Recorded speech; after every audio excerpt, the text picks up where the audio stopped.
Refractive index of prism. तो भाई हम लोगों को ये मालूम है कि प्रिज्म क्या होता है, तो आप लोगों ने 10th क्लास में एक डायग्राम पढ़ा होगा जिसमें प्रिज्म में क्या हुआ है, रिफ्रैक्शन हुआ है। तो सबसे पहले प्रिज्म में रिफ्रैक्शन कैसे होता है वो देखते हैं। तो सपोज मेरा एक प्रिज्म है, यहाँ पे उसका नाम मैंने दे दिया ABC। अब यहाँ पे अगर हम बात करें तो ये हमारे नॉर्मल्स हो गए दो, ये मैंने दोनों क्या बना लिया है, नॉर्मल्स बना लिया है। अब रे ऑफ लाइट आई, ये हमारी इंसिडेंट रे हो गई, इस तो ये हो गया एंगल ऑफ इंसिडेंस। अब इंसिडेंट हुई है तो रिफ्रैक्शन भी होगा, तो इस सरफेस से टकराएगी तो यहाँ पे सपोज क्या हो गया, रिफ्रैक्शन हो गया, तो इसका नाम मैंने दे दिया R1। अब ये रिफ्रैक्शन है, अब ये वापस बाहर जाएगी डेल्टा से देर, तो अवे फ्रॉम द नॉर्मल जाएगी, तो ये यहाँ चली गई, तो ये हो गया मेरा यहाँ पे रिफ्रैक्शन R2, और ये मैं लेता हूँ इसको यहाँ पे इमर्जेंस, एंगल ऑफ इमर्जेंस। तो सबसे पहले इसका ये रे डायग्राम बनाइए।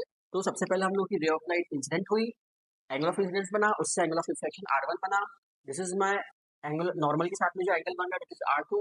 Now that this act as angle of incidence for this normal, and our final जो रिफ्लेक्शन हो रहा है उससे जो एंगल बन रहा है दैट इज इमर्जेंस का एंगल, जिसे E से डिनोट किया जाता है। अब हमने क्या किया, इसको आगे एक्सटेंड किया और इसको पीछे एक्सटेंड किया, then this is your delta, ये होता है हमारा angle of deviation, this is called angle of deviation. अब नाम नाम दे देते हैं PQR, एंड यहाँ पे हम दे देते हैं S। ठीक है, तो आई होप आपको ये डायग्राम समझ में आ गया होगा कि कैसे इसका हमें रे डायग्राम बनाना है। अब इसको डिराइव कैसे करना है, इसका रिफ्लेक्टिव इंडेक्स डिराइव कैसे होने वाला है वो हम समझते हैं। नाउ अब सबसे पहले हम बात करते हैं इन क्वाड्रिलेटर। नाउ इन क्वाड्रिलेटर, अब क्वाड्रिलेटरल कौन सा, देखिए इन क्वाड्रिलेटरल की अगर हम बात करें, क्वाड्रिलेटरल हम ले रहे हैं APRQ, APRQ।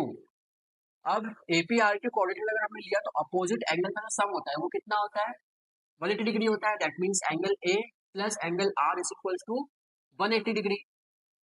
Now in triangle PQR, अब हमने PQR ट्राइंगल लिया और हमें पता है एंगल सम प्रॉपर्टी से कि तीनों एंगल का जो सम होता है वो कितना होता है, 180 डिग्री। मतलब R1 plus R2 plus angle R is equals to 180 degree. तो this is my first equation, this is my second equation. Well इन दोनों इक्वेशन की अगर हम बात करें तो 180 इसके भी इक्वल है, 180 इसके भी इक्वल है, तो